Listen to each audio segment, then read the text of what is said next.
বন্ধুরা, মাদার্স কিচেনে আপনাদের সুস্বাগত। মাদার্স কিচেনে আপনাদের সুস্বাগতম। এই গাছটাকে আপনারা চিনতে পারছেন? দেখুন তো, অনেকে এটাকে আমি যেমন বলি হচ্ছে হেলাঞ্চ, আবার অনেকে এটাকে বলে হচ্ছে এই যে একটা মালঞ্চ পাওয়া যায় মিঠি হেলাঞ্চ, এটাকে তিতে হেলাঞ্চ বলে। তাই এটার উপকারিতা অনেক। এটা সিদ্ধ করেও তেল দিয়ে মাখায় খাওয়া যায়, আলু টালু দিয়ে বেগুন দিয়ে ভেজেও খাওয়া যায়। তা আমি আজকে এটা ধরে ধরে আপনাদের চপ করে দেখাবো।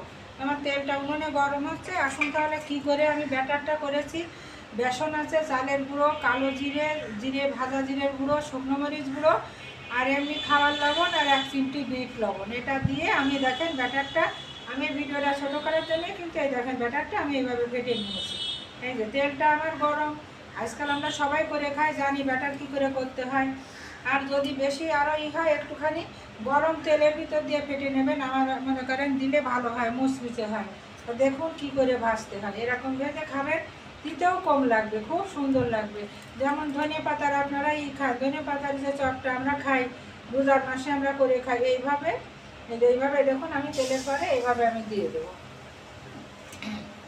আমি প্রত্যেকটা এইভাবে আমি দিয়ে নেবো। এরকম করে দিলে তিতে কম লাগবে।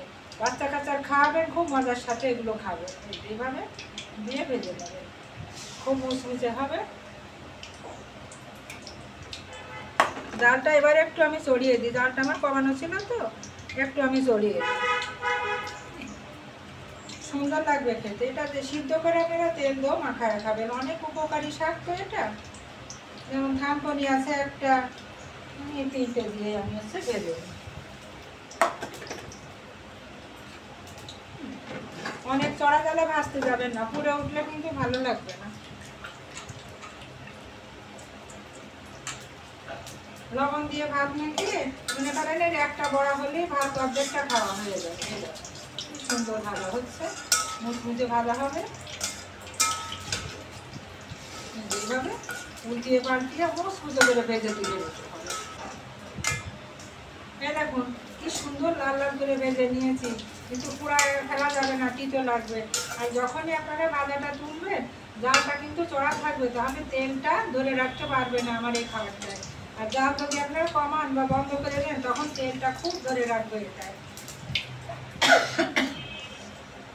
দেখুন কি সুন্দর লাগছে, মনে করেন একটা ভাজা দিয়েই আপনি ভাত খেয়ে নিতে পারবেন, খুব সুন্দর লাগছে দেখতে। দেখুন এবার আমি বাকি ভাজাও আমি এইভাবে দিয়ে আমি ভেজে দেবো।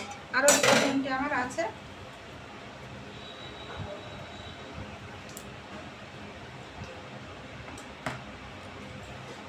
এইভাবে বাকিগুলো আমি দিয়ে ভেজে,